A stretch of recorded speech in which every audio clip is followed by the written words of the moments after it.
सारे चमकते सितारे आज इस मंच को सजा रहे हैं और आपकी तालियों की आवाज इनका हौसला बढ़ा रही है।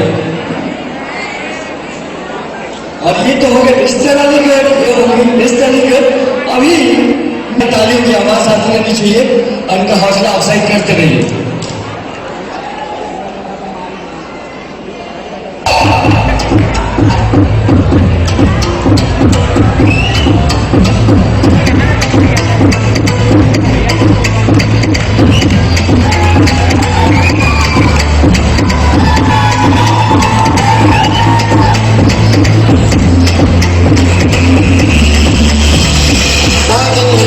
शानदार तालियों के साथ उस कप्तान साहिबान को मैं इस मैच को बुलाना चाहूंगा जो कि करेगा।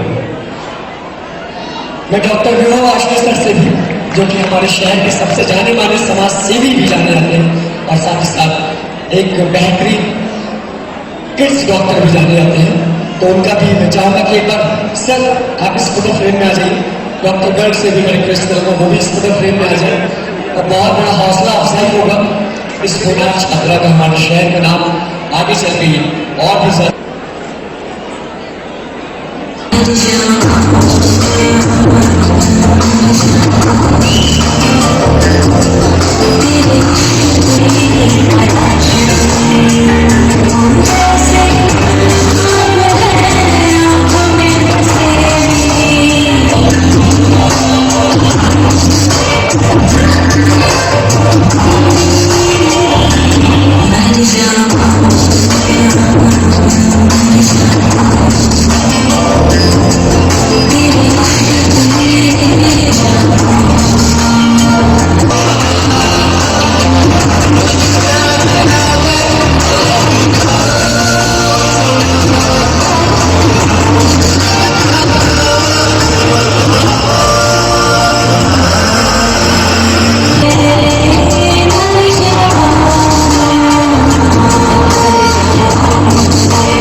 जिंदा दिली का नाम है, मुर्दा दिल क्या हक दिया करते हैं।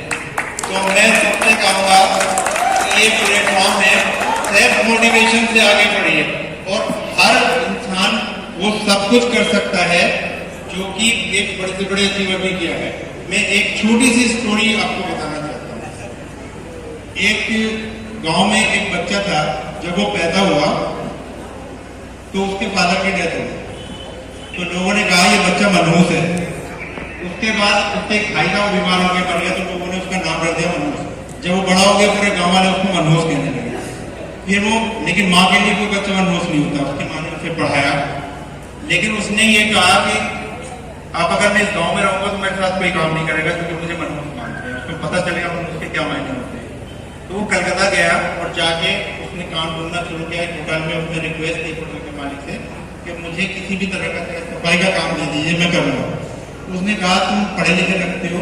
उसने कहा मेरी मजबूरी है, मुझे काम चाहिए, मैं कुछ भी करूँगा। उन्होंने कहा ठीक है। उन्होंने उसे एक सुपरविजन का काम दे दिया पढ़े लिखे होने की वजह से। तो उसने इतनी मेहनत की कि वो बाद में होटल का मैनेजर बन गया। फिर एक दफा होटल पर बुरा समय आया और उसके बाद वो होटल को बेचने लगे। तो उस लड़के ने कहा कि साहब आप बेचे मत, मैं मुझे आप किराए पे दे दीजिए। उस लड़के ने उतनी मेहनत से चलाया कि वो होटल फिर से चला। उसने एक और किराए पे ले लिया। फिर उसने एक होटल खरीद लिया और आज उनके पूरे वर्ल्ड में कॉन्टिनेंटल होटल्स हैं। तो कोई मनहूस नहीं होता। आप सेल्फ मोटिवेट कीजिए और आप सब कुछ कर सकते हैं। Thank you. मैडम, आपका जो एशियन ब्यूटी पेजेंट का प्रोग्राम हुआ है आज, उसके बारे में कुछ बताइए। कल्प सोसाइटी द्वारा आयोजित 20 तारीख को कल रात जो हमारा कृष्णांजलि एग्जीबिशन के अंदर एशियन ब्यूटी पेजेंट 2021 का प्रोग्राम हुआ है, वो उस पे आधारित था कि जो अंडर प्रिविलेज बच्चे होते हैं, जिनको मौका नहीं मिलता है, स्टेज नहीं मिलता है आगे आने के लिए, और जो लोग अपना करियर मॉडलिंग में स्थापित करना चाहते हैं, उनके लिए ये प्रोग्राम रखा गया था। इसके अंदर मिस अलीगढ़, मिस्टर अलीगढ़ और मिसेज अलीगढ़ तीनों का ही चुनाव किया गया। साथ ही में बच्चों को भी रैंप दिया गया वॉक करने के लिए, जिससे कि उनके अंदर कॉन्फिडेंस आए, एक स्टेज फेस करने की जागरूकता आए, आगे वो अपनी लाइफ में कॉन्फिडेंट होकर के स्टेज को फेस कर सकें। इसके लिए ये प्रोग्राम हम लोगों ने आयोजित किया था। साथ ही इसके अंदर बहुत सारे नृत्य कार्यक्रम भी हुए थे, जिसके अंदर काफ़ी सारे बच्चों ने, करीब 30-35 बच्चों ने बढ़ चढ़ करके भाग लिया है। लेकिन जो वहाँ बच्चों ने पार्टिसिपेट किया था, वो किसके लिए किया था? मॉडलिंग के लिए किया गया था। तो उसमें मेल फीमेल दोनों शामिल थे? जी, male female, Mr Aligarh, Mrs Aligarh और मिस अलीगढ़, तीनों के लिए ही किया गया था। तो उन्होंने वहाँ पे जजेस कौन कौन?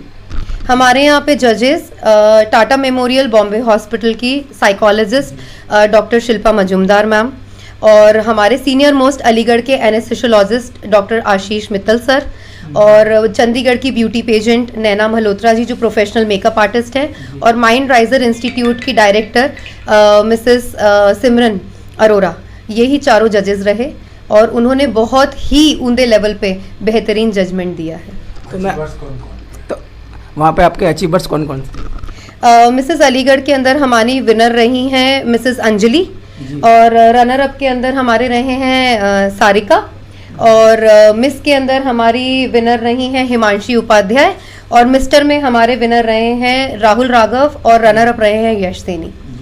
लेकिन ये पूरा प्रोग्राम जो किया गया था, क्या आपके कल्प सोसाइटी की तरफ से किया गया था या फिर किसी ने वहाँ स्पॉन्सर भी किया था? प्रोग्राम तो मेन कल्प सोसाइटी के द्वारा ही आयोजित था, बट साथ में स्पॉन्सरशिप्स भी थी। स्पॉन्सरशिप्स में हमारे new Malhotra electricals Ricky Malhotra ji ने स्पॉन्सरशिप दी थी, माइंड राइजर से स्पॉन्सरशिप थी, Shiva nursing home doctor Harsh, doctor Punita हमने स्पॉन्सर किया था, होप हॉस्पिटल से डॉक्टर विभव जी ने स्पॉन्सरशिप दी थी, और साथ ही एवॉन नमकीन वालों ने वहाँ पे बच्चों के लिए snacks packets Mr Rohit Goyal ji ने भी स्पॉन्सरशिप दी थी। लेकिन मेरा आपसे एक अंतिम सवाल ये है, 22 मार्च से लॉकडाउन लगा था कोविड-19 की वजह से, तो उसमें आपने गरीब बच्चों के लिए क्या क्या किया? 22 मार्च से जो लॉकडाउन लगा था, उस दौरान पे जितने भी पद यात्रा लोग दिल्ली से अपने घर जा रहे थे, उनको रास्ते में फूड पैकेट्स बांटे गए हैं, पानी की सुविधा दी गई है, मास्क वितरण करके लोगों के अंदर जागरूकता फैलाई गई है। गरीब बच्चों को जिनको खाने पीने के लिए भोजन सामग्री नहीं मिल रही थी, कल्प सोसाइटी के द्वारा वो सब चीज़ें कलेक्ट करके उनको दी गई हैं। एक यहाँ पे ऑर्फनेज सेंटर है, वहाँ पे भी जाकर के बच्चों को विंटर्स के दौरान हम लोगों ने कंबल बांटे हैं। ये सारी चीज़ें सोशल नेटवर्किंग पे कल्प सोसाइटी शुरू से ही करती आ रही है। इनका प्रोग्राम हुआ था 20 तारीख में। उन्होंने सारी बात बताते हुए हमें सब कुछ बताया। कैमरामैन सैयद जी रब्बानी के साथ मोहम्मद दानिश खान, कंज्यूमर न्यूज़।